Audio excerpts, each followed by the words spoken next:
got a friend in me.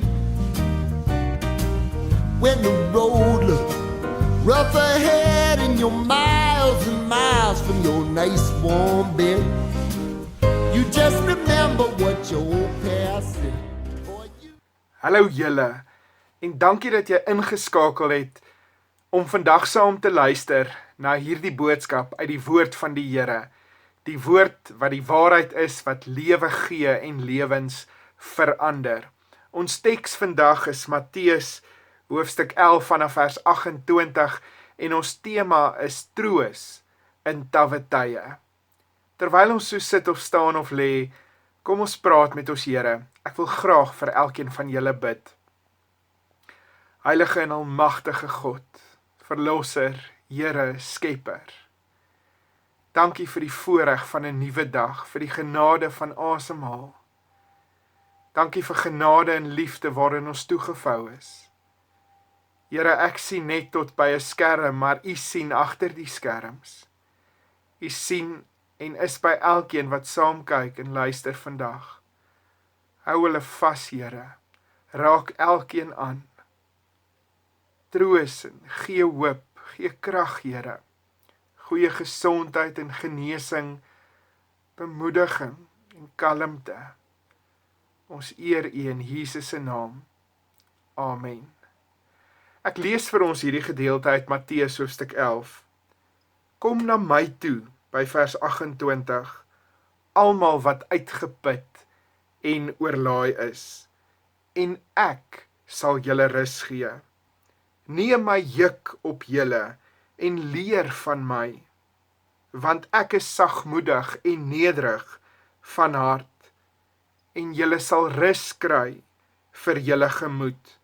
My juk is sag en my las is lig, sê die Here Jesus. Wat 'n mooi en troostende en bemoedigende teks is dit nie.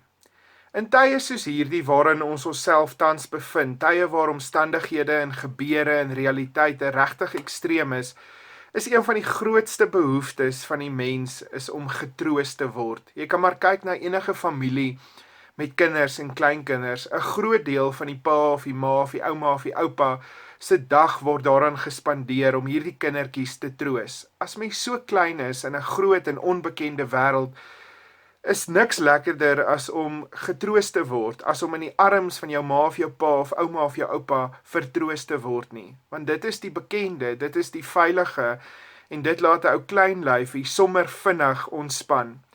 In hierdie tye waarin ons is, besef ons hoe klein ons is en hoe groot God is, en dat ons hom en sy arms vir daardie troos so nodig het. En hierdie teks is so troosteks, is God se troostende arms. Groot mense het dit ook nodig. Jesus het dag in en dag uit groot mense getroos. Troos is so 'n mooi ding. Die Engelse woord comfort is vir my so mooi. En troos is een van die wonderlikste dinge op aarde. Dis een van die wonderlikste dinge wat ons vir mekaar kan gee en wat ons kan ontvang. Troos kom natuurlik uit en deur van God af. Troos was hierdie groot, amazing eienskap van Jesus se hart op aarde en is vandag nog. Ons vergeet partykeer, dink ek, om genoeg te praat oor hierdie wonderlike eienskap van Jesus. Jesus het dit kom doen, hy het kom troos en hy het vir ons kom leer om mekaar te troos. Hy het ons kom leer dat ons getroos moet word en dat ons troos nodig het en dat ons ander moet troos en dat troos so 'n kardinale belangrike ding is van Christendom en van Christene, dat ons dit moet ontvang en moet gee. Christus het wêreld toe gekom om die wêreld te kom troos, en as hy dan weggaan, teruggaan hemel toe, dan sê hy, nou gaan julle doen wat ek hier kom doen het, en een daarvan, 'n belangrike aspek daarvan, is dan juis om te troos. En dan kom die Heilige Gees, ontvang ons die Heilige Gees, wat juis kom as ons trooster, om ons te kom troos, maar om ons te kom toerus, en te kom leer, en te kom oortuig, dat ons moet troos, en dat ons kan troos. As ons aan troos dink, dan dink ons aan 'n ou klein kindjie wat seer gekry het en die trane loop, of ons dink aan troos by 'n begrafnis waar mense regtig hartseer is omdat hulle 'n geliefde aan die dood afgestaan het en trane afgedroog word. Maar troos is baie meer as net dit. Troos word op baie ander plekke en in baie ander situasies benodig. Waar iemand byvoorbeeld se binnekant, iemand se wese seer is, waar iemand seer het, stikkend is, benoud is, bekommerd is, moeg is, oorlaai is, onseker is, bang is, 'n onstuimige gemoed het, onrustig is, wanneer iemand nie weet watter kant toe nie, waarheen nie, dan het daardie persoon die baie spesifieke werk, die baie spesifieke gawe of eienskap van troos nodig. Dalk eerste, voor enige iets anders, het die persoon troos nodig. Troos is soos die intree medisyne vir al daai dinge wat ek genoem het. Die voorskrif kan ons later meer en meer aanpas, maar nog voor die raad, of voor die antwoorde, of voor die preek, of voor die stukkie wysheid, of voor die geldjie, of voor die broodjie, of voor die kombers, het mense in hierdie dae en tye, in hierdie wêreld troos nodig. Trane is 'n sein dat iemand troos nodig het, maar baie keer, dalk in die meeste kere, is daar nie trane nie, maar troos is so nodig. Troos, die Engelse comfort is vir my die mooiste woord, is juis dan om net deur jou sagmoedigheid, net deur jou verstaan, net deur jou teenwoordigheid, net deur jou kalmte, net deur jou stilte, vir iemand rustigheid in hulle gemoedere te bring, rustigheid en kalmte te bring in 'n gemoed en in 'n wese wat aan die hol is, wat moeg is, wat nie meer weet waarheen nie. Net deur jou daar wees, net deur daai koppie koffie wat jy saam met iemand drink, net deur daai bietjie van jou tyd wat jy gee deur saam met iemand te sit, net deur jou luister, net deur jou sagte aanraak, nog voor enige woorde of dade of aksies of planne. Dis net die afvee van letterlike of figuurlike trane. Dit is troos. Net daar waar jy van jou tyd en jou kalmte en jou stilte en jou sagmoedigheid gee om saam met iemand te sit, net te wees, net 'n versekering oor te dra dat die persoon nie alleen is nie. Nou ons leef so bietjie in trooslose tye. Mense ons skram weg van troos af. Mense troos nie meer maklik nie, of laat hulle ook nie meer maklik self troos nie.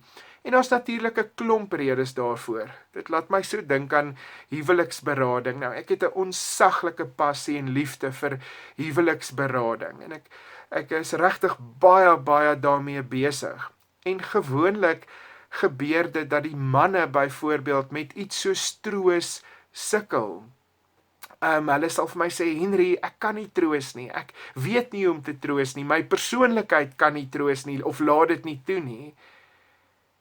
En troos beteken 'n paar dinge. Dit beteken dat ons van ons tyd moet afstaan om te troos, en daai tyd het ons nie altyd nie, of wil ons nie altyd gee vir troos nie. Ons weet nie altyd wat om te sê nie. Terwyl troos eintlik niks met woorde te doen het aan die begin nie. Jy kan maar net wees, net sit, die res sal later kom. Dis maar net 'n koffie saambring, drink. En om te troos het jy sagmoedigheid nodig. En jy het 'n verstaan en 'n compassion en 'n begrip en geduld, 'n verstaan van genade nodig. En dalk het te min mense, te min van juis daardie eienskappe, en is dit hoekom ons nie meer troos nie. Die wêreld maak ons hart troosteloos, koud. En troos kan nie uit so 'n hart kom nie. Of baie keer wil ons net praat, of 'n bietjie raas, of 'n bietjie waarsku, of 'n preek afsteek, of 'n lewenslesie gee. En dis hoekom troos nooit effektief is nie. Dis nie troos nie. Troos is ook baie beslis luister. En om te kan troos, kan ons nie op onsself gefokus wees nie. Ons wil baie keer net vertel daar in 'n troossituasie wat ons al bereik het, of hoe dit met ons gaan, of waar ons is. Ons kan nie troos as ons oordeel in die hart het nie. Ons word baie keer groot met, man, jy's 'n ou sissie, of jy's 'n swakkeling, kom aan, wees 'n man, ruk jouself reg, staan op en gaan aan, nee, 'n man is nie so erg nie, daar's baie met wie dit erger gaan. En dit het gemaak dat mense hulle self Nie toelaat dat hulle getroos word nie, en dat hulle ook nie troos nie. Ek dink troos was een van die kerneienskappe van die vroeë kerk, die eerste gelowiges, mense wat mekaar getroos het. Want troos is genesing en elke mens het troos nodig. En daai troos begin dan net deur by iemand te wees, te verseker dat hy of sy nie alleen is nie, net te luister, net met sagmoedigheid en empatie te verstaan. Nou in hierdie tye waarin ons is, wat baie tawwe tye is daar regtig nood en 'n behoefte aan 'n klomp dinge, maar een van die grootes is troos, omdat mense se binnekante se wesens regtig te mekaar en bang en onseker is. Die behoefte aan troos is geweldig groot. Maar wie troos dan nou eintlik terwyl almal troos nodig het? Waar almal op een of ander manier geraak word. Is dit dalk ook hoekom niemand getroos word nie, want almal van ons sit en wag vir troos. As jy vanoggend 'n gelowige is, het ek en jy die taak om te troos. Is troos deel van ons roeping, deel van ons bestaansdoel? En manne, troos is nie slegs vir dames nie. Dis dalk juis ook vir ons manne. Troos daarom daai buddy van jou by die werk, daai fietsrypel, daai kollega, daai neef van jou, daai vriend. Klink nogals vreemd nê? Ons het nie heeltemal gedink dis deel van ons rol of ons roeping as gelowiges nie.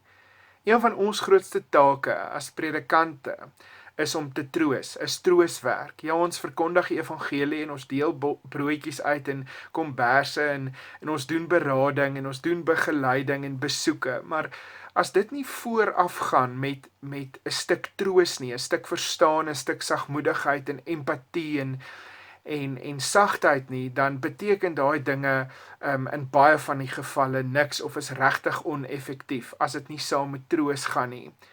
Wie moet dan troos in hierdie tye?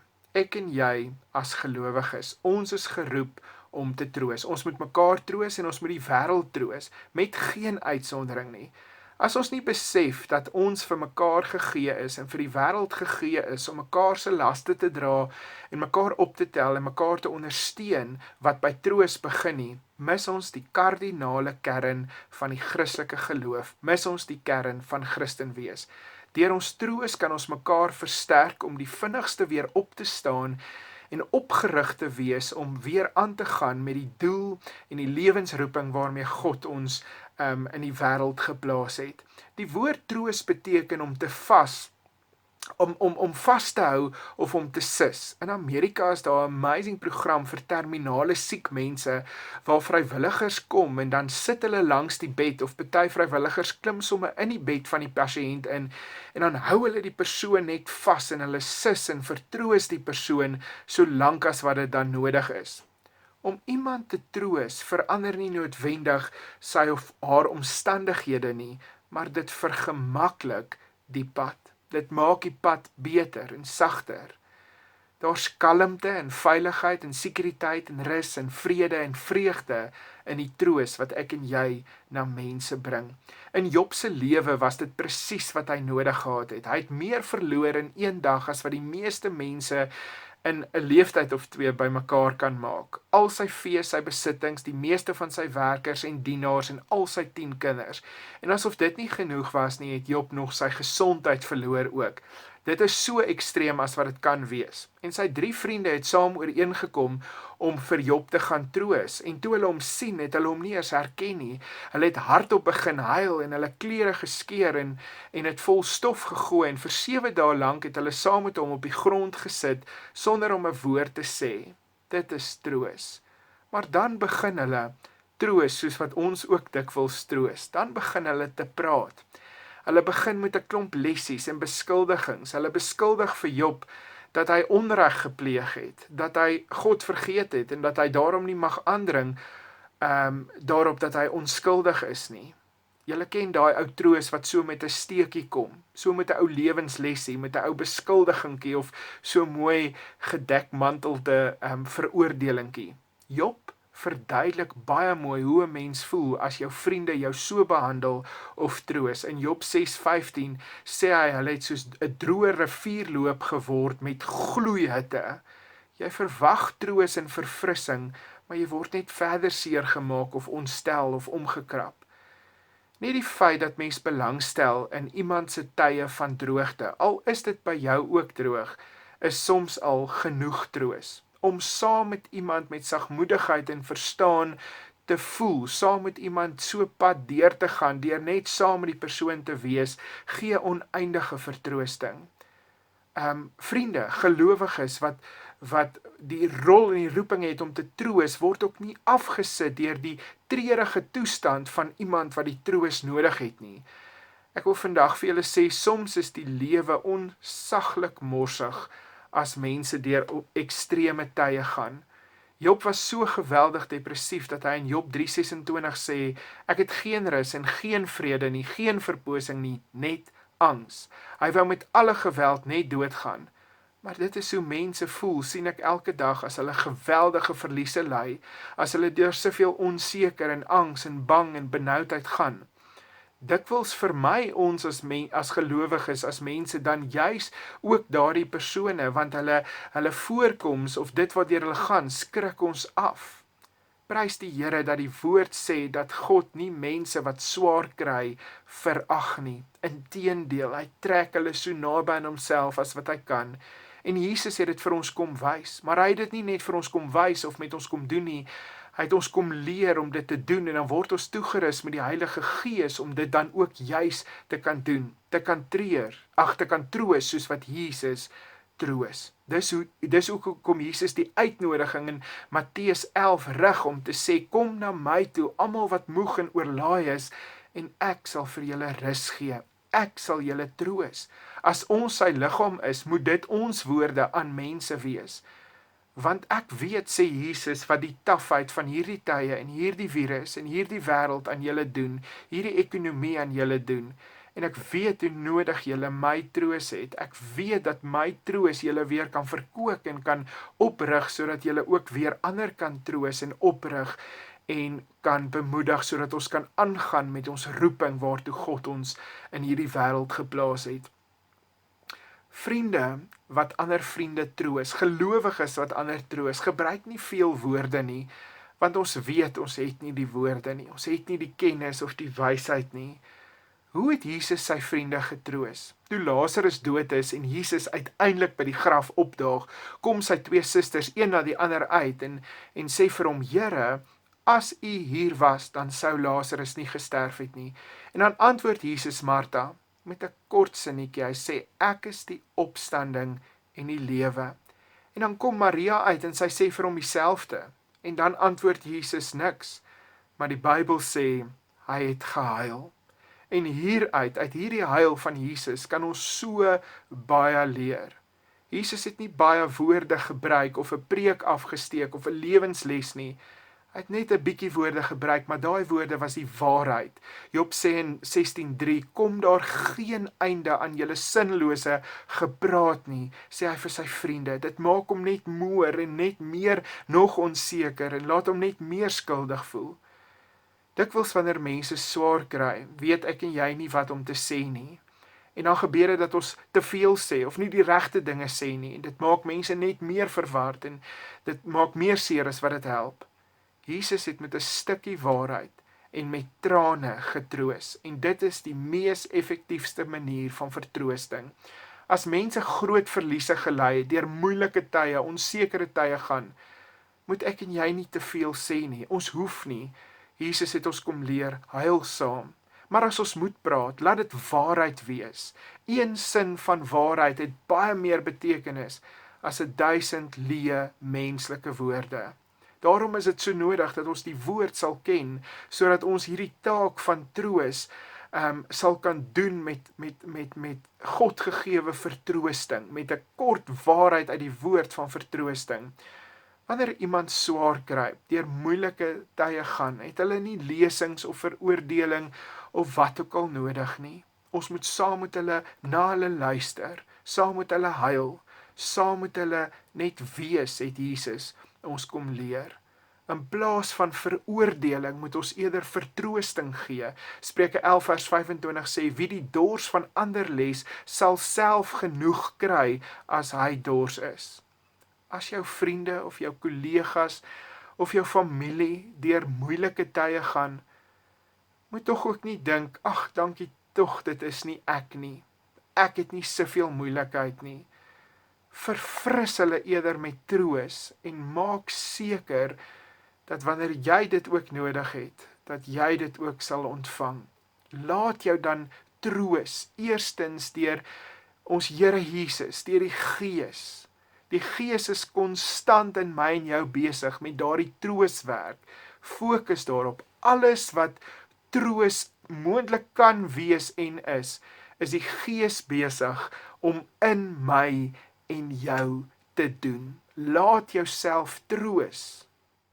Dit gebeur so dikwels dat almal van ons geneig is om die hele tyd te fokus op ons eie lewens en ons probleme en ons uitdagings, veral as omstandighede soos in hierdie tye regtig verskriklik erg is, dat ons vlees onsself amper eintlik dwing om die heeltyd net aan onsself en ons probleme te dink. Maar baie dikwels help dit juis om in ons gebrokenheid uit te reik na ander toe, om hulle te help om deur hulle swaar kry te kom. En dit gee weer vir my en vir jou dan betekenis en perspektief en antwoorde in die midde van ons swaar kry. So wil God hê natuurlik ons as gelowiges moet reageer as iemand anders in die liggaam van Christus seer kry of swaar kry of benoud is of onseker is. En ook natuurlik deur middel van daardie troos. En al is troos dalk buite jou comfort zone, jy het jouself nog nooit as 'n trooster gesien nie, jy kon dit nog nooit doen nie, jou ouers het dit nie gedoen nie, so jy weet nie hoe om dit te doen nie, is dit die waarde wat Jesus wil hê, ons moet in hierdie tye veral aanleer en inoefen. Ek en jy is werklik deel van iets soveel groter as net onsself. Kyk wat sê Romeine 15, en op ons wat sterk is, rus die verpligting om die swakhede te dra van die wat nie sterk is nie, en nie onsself te behaag nie, want elkeen van ons moet ons naaste behaag met die oog op wat goed is vir hulle, tot die oprig van hulle. Nou dink ek en jy dalk ons kan ons uitsluit by hierdie oproep om te troos, aangesien ons ook swakheid beleef, aangesien dit ook met ons sleg gaan, aangesien ons ook in moeilike tye staan en geraak word met 'n klomp uitdagings. En tog is daar ander areas weer in my en jou lewe waarin ons reeds gegroei het en weer in sterk is. Dalk is jy 'n goeie bidder of iemand wat goed is daarmee om bemoedigend te wees. Selfs net daai sonnige glimlag van jou en jou sagmoedige geaardheid kan al wondere verrig in troos wanneer iemand swaar kry. Job is vir ons so 'n uitstekende voorbeeld, daar waar hy bereid is om vir sy vriende te bid, terwyl dit eintlik hy is wat soveel gebed so nodig het. Ek was al in 'n woestyntyd in my lewe, 'n hele paar, en daar het ek net besef dat God mense rondom my opgerig het in my woestyntyd, mense wat Jesus vir my was. Sommige was die stem van Jesus, ander was sy ore, ander was sy arms, ander was sy vertroostende arms. So het God vir my al keer op keer vertroos en bemoedig deur sy liggaam, deur mense. Kom ons konsentreer op die sterk areas in ons lewe en ons gebruik dit vir troos in die liggaam van Christus. Op so 'n manier kan ons weer ander seën en ander oprig met hierdie troos, sodat ons self ook weer diensbaar en vervul daaruit kan word. Want dis hoe die Heilige Gees deur ons werk en deur ons vloei. Daar is niks so lekker as om deur God gebruik te kan word nie. En elkeen van ons kan deur hom gebruik word om te troos. Kom vandag na God toe en laat hy deur sy Gees, deur sy Seun, jou troos. Laat toe om getroos te word, om die onstuimige see binne in jou rustig te maak. Laat toe dat hy jou trane afvee. Dis tawwe tye wat ons leer om troosters te wees, nie maklike tye nie, die tawwe tye leer vir ons dit. Hoe smag ons almal nie na die dae voor die coronavirus nie, en hoe sien ons almal nie eintlik uit na die dae na die coronavirus nie. Maar dit kan verby gaan en daar kan nog baie uitdagende en slegte tye selfs kom. Laat ons nou leer om God gegewe troosters te word en te wees. Die teks sê, kom na my toe, almal wat uitgeput en oorlaai is, en ek sal julle rus gee. ek sal julle troos. My juk is sag en my las is lig. Daar sal rus wees by my vir jou gemoed. Kom ons laat toe dat God dit in ons doen, sodat ons ook ander daarmee kan troos. Amen. Here, kom maak ons sensitief vir ander se pyn en stikkend en de mekaar en onseker. Maak ons effektiewe troosters in hierdie moeilike tye. Dankie vir u troos. Dankie dat ons in u arms kan inhol en daar kan rus. Amen. Vriende, mag die Here vir julle seën met sy troos. Mag die Here regtig vir julle bemoedig met sy sagte arms en sagmoedige hart. Laat jou troos en troos ook ander. Amen. 'n Mooi dag vir julle. You've got a friend in me. You've got a friend in me. When the road looks rough ahead and you're miles and miles from your nice warm bed, you just remember what your old past said. Boy, you got a friend in me. Yeah, you got a friend in me.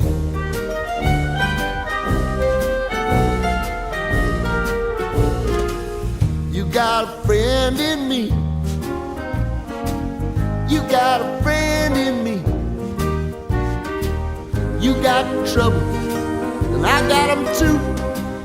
There isn't anything I wouldn't do for you. If we stick together, see it through, 'cause you got a friend in me. You got a friend.